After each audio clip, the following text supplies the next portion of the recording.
नेपाल की कमान अब अंतरिम सरकार सुशीला कार्की के हाथों में है। सुशीला कार्की ने नेपाल की गद्दी तब संभाली जब हालात बेहद ही तनावपूर्ण थे।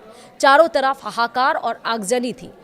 14 सितंबर को सुशीला कार्की ने एक बड़ा फैसला लिया जिससे जेनजीज काफ़ी खुश हुए और उनको ये गर्व हुआ कि हमने सुशीला कार्की का अगर नाम दिया है तो वो सही दिया है। दरअसल 14 सितंबर को सुशीला कार्की ने कहा था कि इस रिवॉल्यूशन में, इस आंदोलन में जो भी जिनकी डेथ हुई है उनको शहीद का दर्जा दिया जाएगा।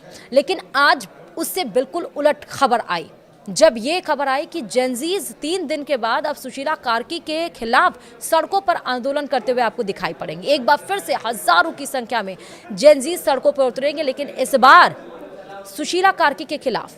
क्यों चिढ़ गए हैं सुशीला कार्की के खिलाफ और क्या वाकई ऐसा होने वाला है? क्यों ऐसा बोला गया कि जैसे कुर्सी पर बिठाया है वैसे ही हटा भी सकते हैं? हम आपको बताएंगे इस वीडियो में विस्तार से। नमस्कार, आप देख रहे हैं न्यूज़ 18 का डिजिटल प्लेटफॉर्म और मैं हूं आपके साथ श्रुति श्रीवास्तव। पड़ोसी देश नेपाल में प्रदर्शनों और आंदोलनों के दौर में जो कुछ हुआ वो सबने देखा। जब प्रदर्शन खत्म हुए तो यहाँ पर इन्हीं प्रदर्शनकारियों की चुनी हुई नेता के तौर पर सुशीला कार्की का नाम चुना गया। रविवार को उन्होंने जैसे ही प्रधानमंत्री का पद संभाला, यानी कि 14 सितंबर को शाम तक जेनजी प्रदर्शनकारी उनसे भी नाराज हो गए।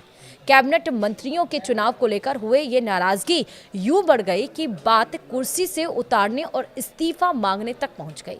नेपाल की राजनीति में इस वक्त बिल्कुल नया मोड़ आ गया है। नेपाल के युवा वर्ग ने विद्रोह और हिंसक प्रदर्शनों के बाद केपी ओली की सरकार हटाई और खुद ही नई अंतरिम प्रधानमंत्री सुशीला कार्की को चुना।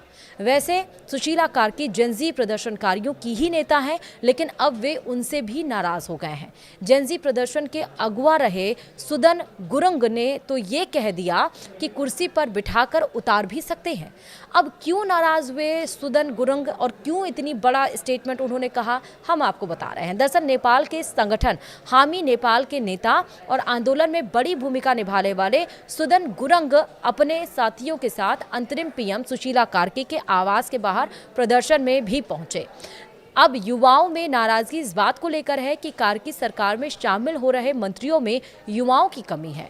जो सुदन गुरुंग 2 दिन पहले तक सुशीला कार्की के पैर छू रहे थे, उन्होंने उनके खिलाफ कड़े शब्दों में कहा जिसे पीएम की कुर्सी पर बिठाया है उसे उतार भी सकते हैं।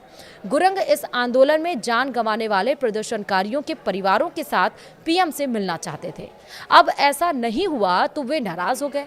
ये तो एक मामला है। दरअसल बताया ये भी जा रहा है कि सरकार में मंत्रियों के चुनाव की प्रक्रिया में युवा आंदोलनकारियों की राय न लेने की वजह से सुदन गुरुंग खफा हैं। फिलहाल सुशीला कार्की के मंत्रिमंडल के 3 मंत्रियों का चुनाव हुआ है, जिससे भी युवा प्रदर्शनकारी खुश नहीं है। खासतौर पर गृह मंत्री के तौर पर ओपी आराल का नाम उन्हें पच नहीं रहा है। इसके अलावा रामेश्वर खनाल को वित्त मंत्री और कुलमन घिनसिंग को ऊर्जा मंत्री बनाया जा सकता है।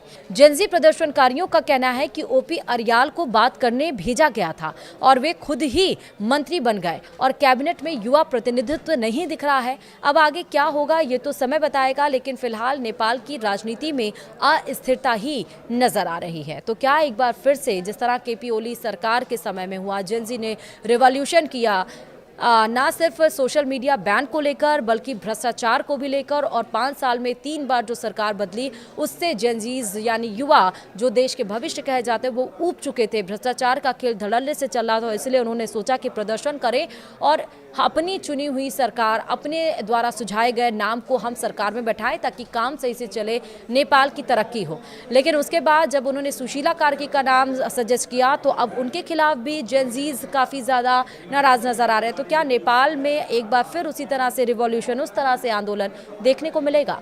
वीडियो में इतना ही। नमस्कार।